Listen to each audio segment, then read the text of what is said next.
उद्या XYZ कंपनीचा result आहे. चल, मी आता याचा कॉल घेतो. कारण रिझल्ट जे आहेत ते खूप चांगले येणार आहे. किंवा रिझल्ट जे आहेत ना, आज खूप खराब आले. चल, मी याचा पुट घेतो.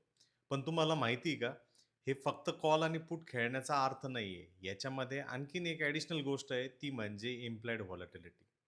ही इम्प्लाइड व्हॉलॅटिलिटीमध्ये जर ऑप्शनच्या प्रीमियममध्ये प्राईस इन झालेलं असेल, ते जर ॲड जर झालेल्या असतील, तर तुम्ही भलेही कॉल घेतला, रिझल्ट चांगला लागला म्हणून, भलेही पुट घेतला, रिझल्ट खराब लागला म्हणून, त्यातनं तुमच्या हाती काहीच येणार नाही.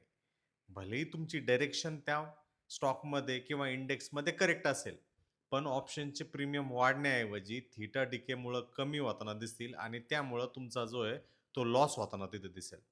म्हणून जेव्हा-केव्हा तुम्ही ऑप्शनचे प्रीमियम बघत असतात, त्यावेळेस ह्या गोष्टीकडे पण लक्ष राहून द्या, की पास्ट हिस्टॉरिकल व्हॉलॅटिलिटी काय होती आणि प्रेझेंट इम्प्लाइड व्हॉलॅटिलिटी सुद्धा काय आहे, याकडे आपण लक्ष ठेवणं सगळ्यात महत्त्वाचं आहे. जर तुम्ही याला इग्नोर केलं, तर तुम्ही जे लॉसेस पे लॉसेस करू राहिलेत, हेच कंटिन्यू होताना तुम्हाला दिसेल. हे इम्प्लॉईड व्हॉलॅटिलिटी आणि हिस्टॉरिकल व्हॉलॅटिलिटी कशी कॅल्क्युलेट केली जाते आणि त्याचा इम्पॅक्ट ऑप्शन्सवरती कसा होतो, याबद्दल एक डिटेल मास्टर क्लास व्हिडिओ जो आहे एपिसोड नंबर 8 मी YouTubeवरती अपलोड केलेला आहे किंवा बायोमध्ये त्याची लिंक दिलेली आहे. त्या लिंकद्वारे तो व्हिडिओ जो आहे तो पूर्णपणे नक्की बघा. आणि या इम्प्लाइड व्हॉलॅटिलिटीचा ट्रेडिंगमध्ये, स्विंग ट्रेडिंगमध्ये एक अस्त्र म्हणून, रिटेल ट्रेडरचा अस्त्र म्हणून वापर नक्की करा.